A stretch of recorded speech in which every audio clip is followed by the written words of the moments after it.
Minhas irmãs, meus irmãos, para nós é um grande prazer estar com vocês nesse papo fraterno, a convite da Associação Espírita Leopoldo Machado.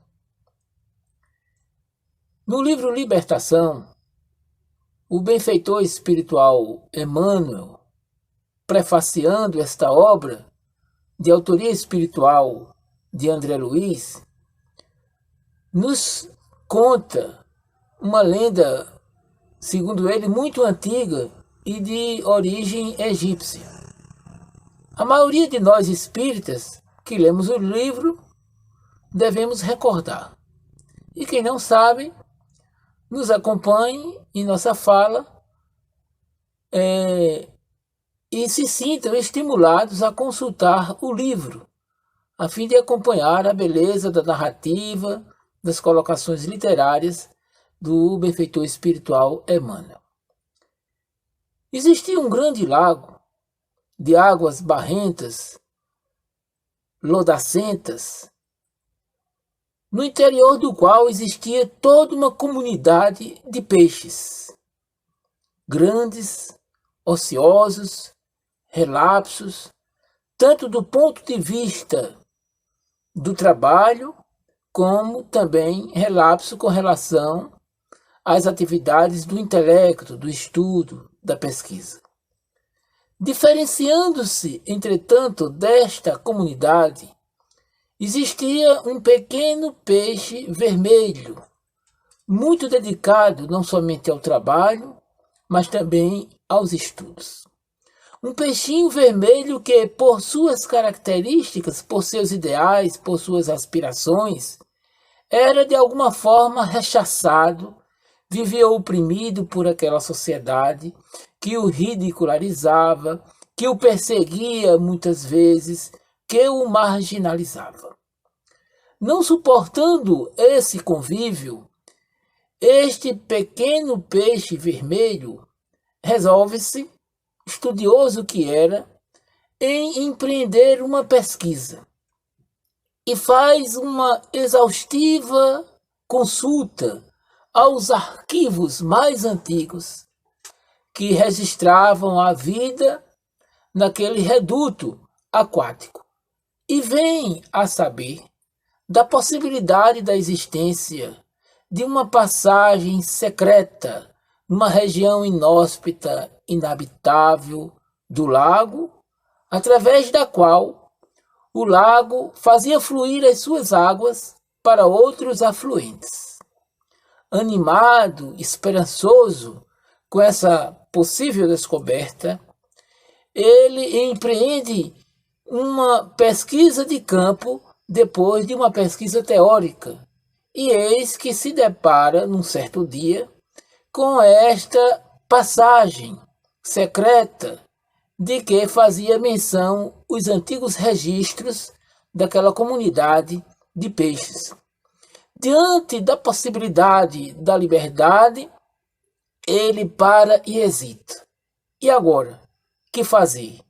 Dedicar-me aos prazeres nunca usufruídos nessa comunidade ou empreender novas pesquisas, novas descobertas para o enriquecimento do meu espírito?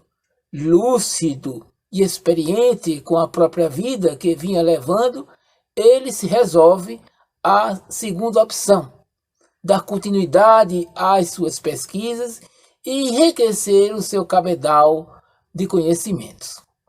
Para passar pela gradezinha muito estreita, não obstante ele ser muito franzindo, por causa do estilo de vida que vinha vivendo, de extrema dedicação ao trabalho, de pouco lazer e de uma vida muito sofrida, com poucos alimentos, haja visto que toda migalha de comida que caía no lago era prontamente disputada à força pelos peixes maiores, e quase sempre para ele nada restava. Então, assim, talhado pela sua existência de dificuldades, muito franzino, com um relativo esforço, perdendo algumas escamas, ele consegue atravessar a grade muito estreita e tão logo se vê para além das águas, dos limites daquele lago. E logo que ele chega no riacho, através do qual fluía as águas do lago, ele percebe nas águas menos turvas a claridade do sol adentrando a massa aquática e fazendo-lhe perceber o colorido das novas vegetações. Animado, ele segue a sua jornada. Chega num grande rio, sobe à superfície e somente aí descobre a existência de vida para além das águas, porque ele vê nas margens os homens, embarcações, cavalos, camelos, aves de diferentes tipos. E dialogando com um peixe maior que passava perto dele, ao seu lado, ele vem a saber que é no mar alto onde as criaturas aquáticas podem usufruir de melhor qualidade de vida. Sem hesitar, ele elabora planos para ir a alto mar.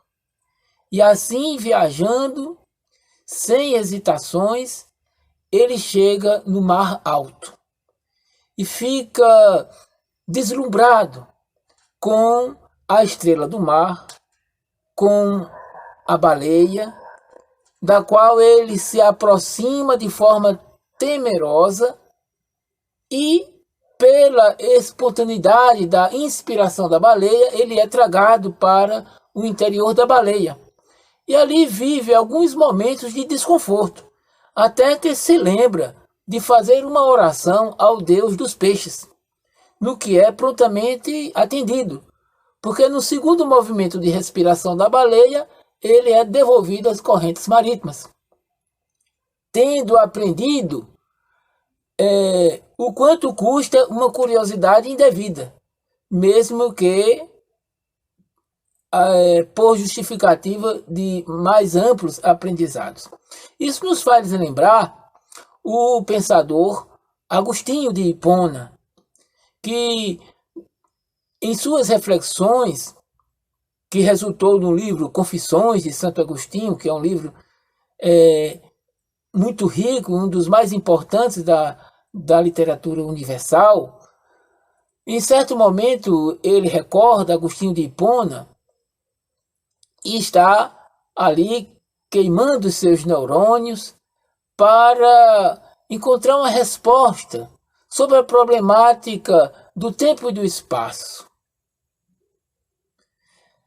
e da realidade da vida. Até que ele se inquieta e acaba por concluir que sobre esses magnos problemas, sobre o qual a criatura invariavelmente se interroga, especula, não há nenhum prejuízo em quem não as faça, porque mais vale não as fazendo e encontrar Deus do que fazendo essas interrogações se perder de Deus. Então, coisa semelhante ao que teria acontecido na aludida lenda com o peixinho vermelho. Quantas pessoas não se perdem no interior das baleias por não terem um limite de suas investigações? Mas o fato é que o peixinho vermelho, sendo devolvido às correntes marítimas, ele prossegue a sua viagem e chega a uma região muito iluminada e colorida, cheia de palácios, de corais. Nessa região havia uma comunidade de peixes semelhante a eles. Peixes pequenos, vermelhos, com os quais ele estabelece uma funda amizade, como se já existisse desde antes.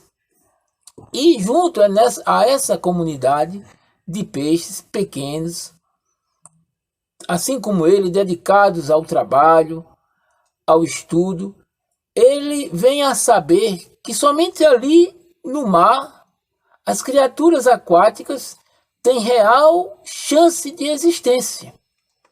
Porque em outras altitudes, nos períodos de seca, as águas baixam, ora evaporam, e os peixes que vivem nos pequenos lagos fatalmente haveriam de perecer na lama.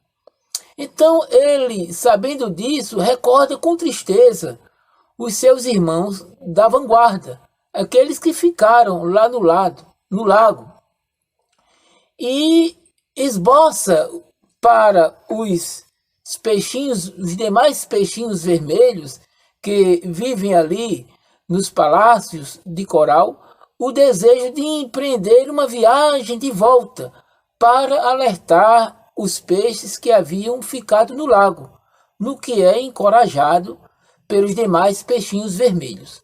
Então, sem pensar duas vezes, ele faz toda a viagem de volta, do mar para o rio, do rio para o riacho e do riacho para o lago onde vivia.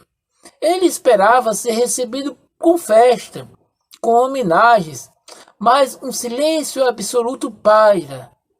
E isso porque ninguém tinha dado pela sua ausência, muito menos pela sua chegada.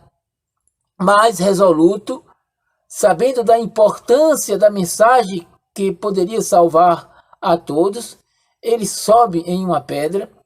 A fábula tem dessas coisas, é difícil de imaginar um peixe subindo numa pedra, mas o fato é que a narrativa de Emmanuel nos coloca essa alegoria.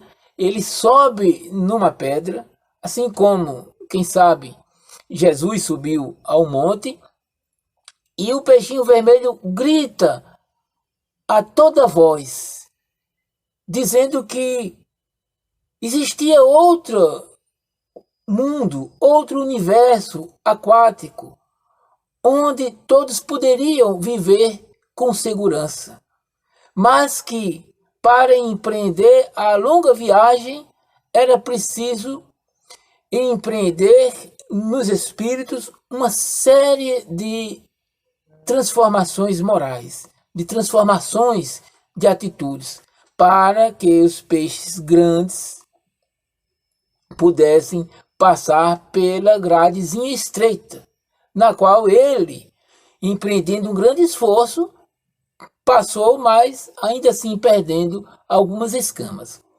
E foi nessa hora da necessidade de uma reforma nas atitudes, nos pensamentos, que dentre os peixes exaltou-se um peixe grande, que respondia pela chefia de todos, e de forma extremamente violenta e arrogante o expulsou. E o peixinho vermelho, não restando-lhe outra coisa a fazer, seguiu o seu caminho de volta para o palácio de corais. Saiu do lago, nadou pelo riacho, chegou ao grande rio, do grande rio foi para o mar. Meses depois, aconteceu uma grande seca na terra.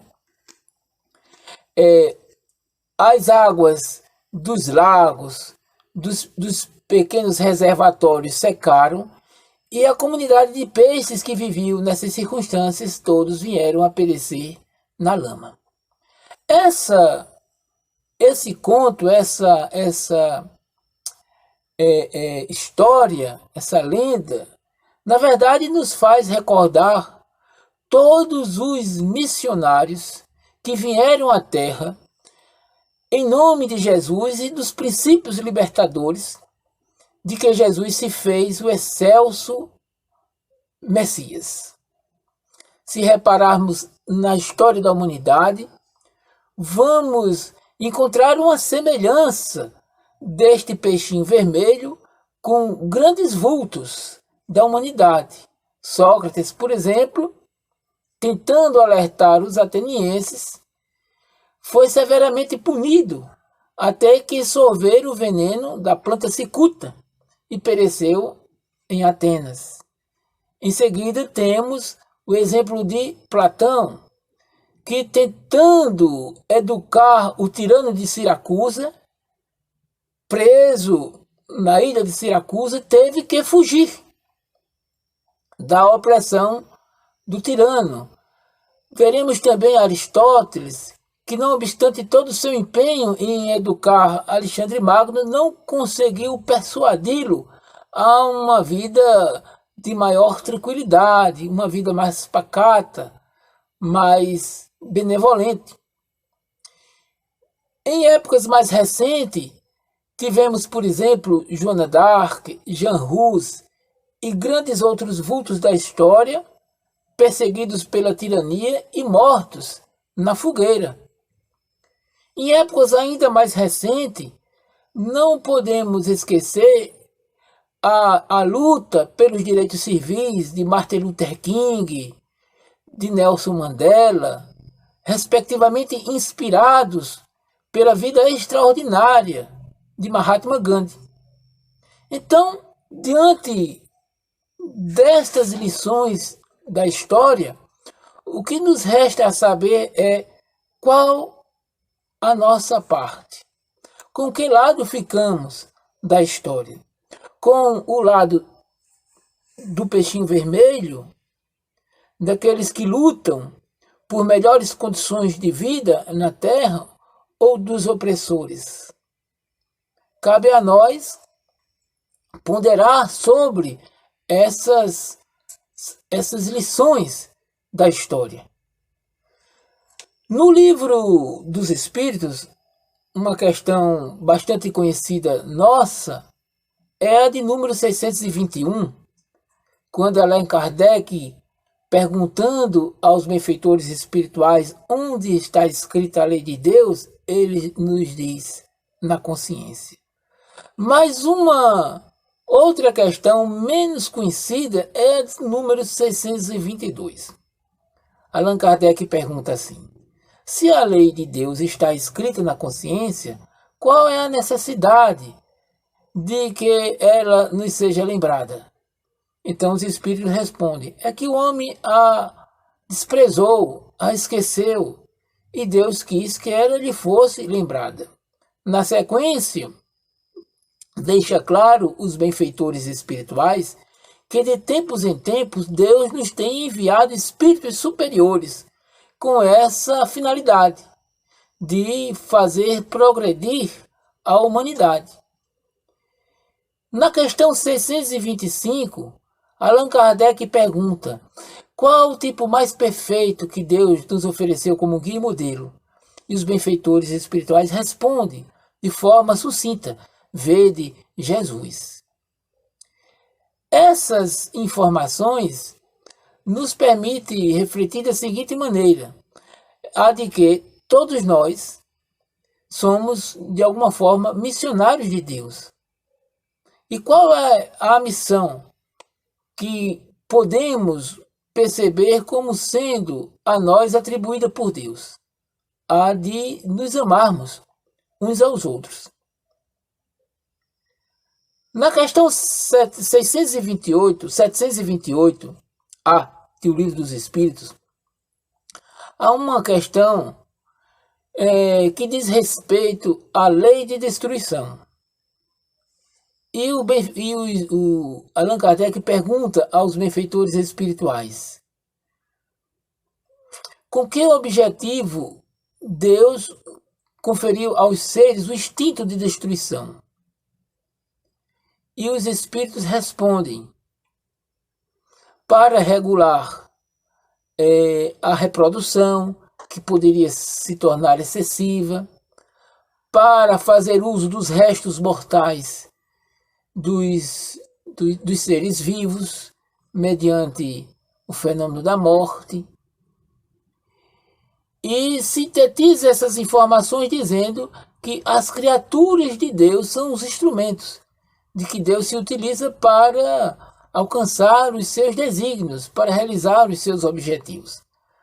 Um pensamento fundamentalista poderia encontrar nessa informação a ideia de que a alguma pessoa Deus teria conferido a missão de destruir, de praticar atos violentos.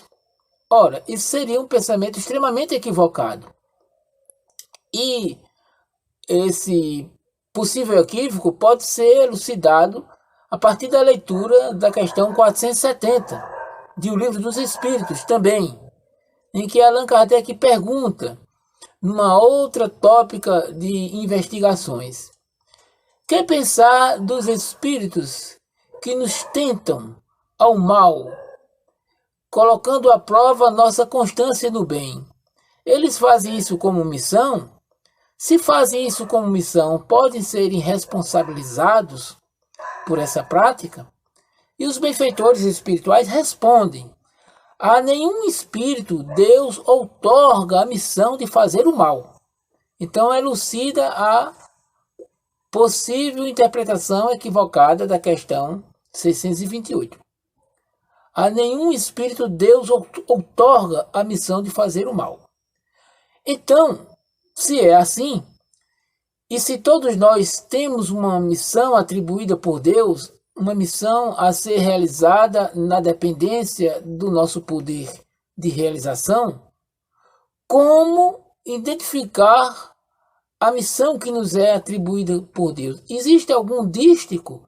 Existe alguma referência que diga que uma missão, por pequenina que seja ou não atribuída por Deus? Sim, a capacidade de amar. Toda missão atribuída por Deus a cada um de nós, ela somente pode ser encarada assim como uma missão atribuída por Deus se ela tiver como base o amor, que fundamenta os princípios da fraternidade, da solidariedade, da caridade, da justiça e da verdade. Sem isto, qualquer ato não tem a aprovação da providência divina. O que caracteriza uma tarefa em nome de Deus, em nome do Cristo, é uma tarefa vinculada ao princípio do amor.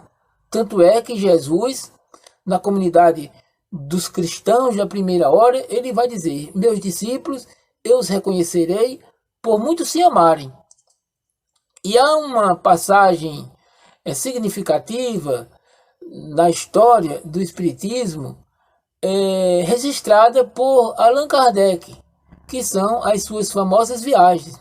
A viagem espírita de 1862, se não me falha a memória. Allan Kardec, só a título de informação, ele costumava empreender longas viagens para a realidade do tempo em que ele vivia, no século XIX, para as mais diversas regiões da França e também da Bélgica. E em uma dessas viagens em que ele fazia para supervisionar o movimento espírita, para colher informações, novos conhecimentos, como também para orientar as comunidades nascentes, em uma dessas oportunidades ele vai à região de Lyon e de Bordeaux, numa conferência espírita, onde havia uma certa divergência entre os espíritas.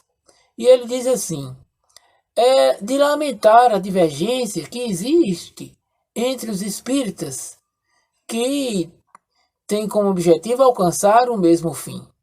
Pouco nos interessa a causa desta divergência.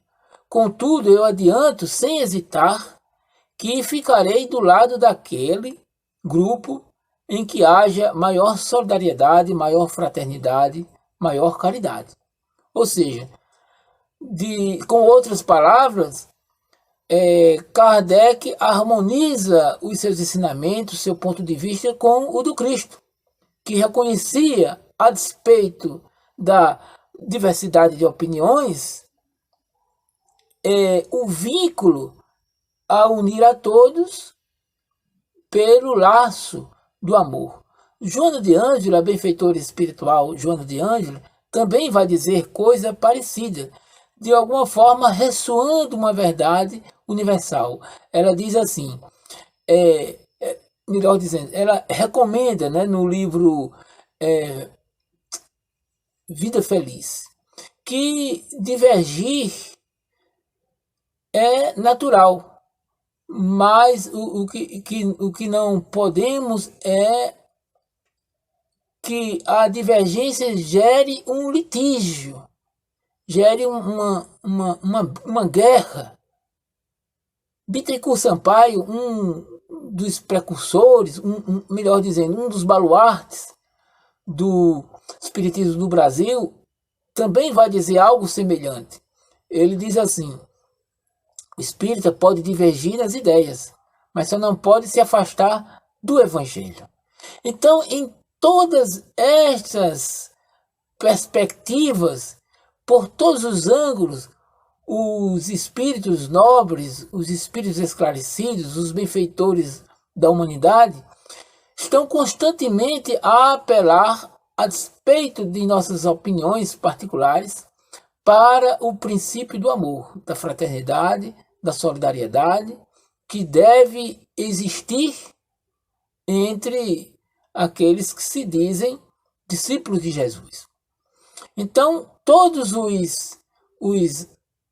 os grandes missionários do Cristo que vieram à Terra e que transformaram para melhor a face do mundo, eles se caracterizam não somente pelo que ensinam, mas pelo que vivem, por esse princípio da amorosidade, da fraternidade, da solidariedade, da mais pura manifestação da caridade. Então, é esta reflexão, meus irmãos, que eu gostaria de deixar para todos. Muita paz.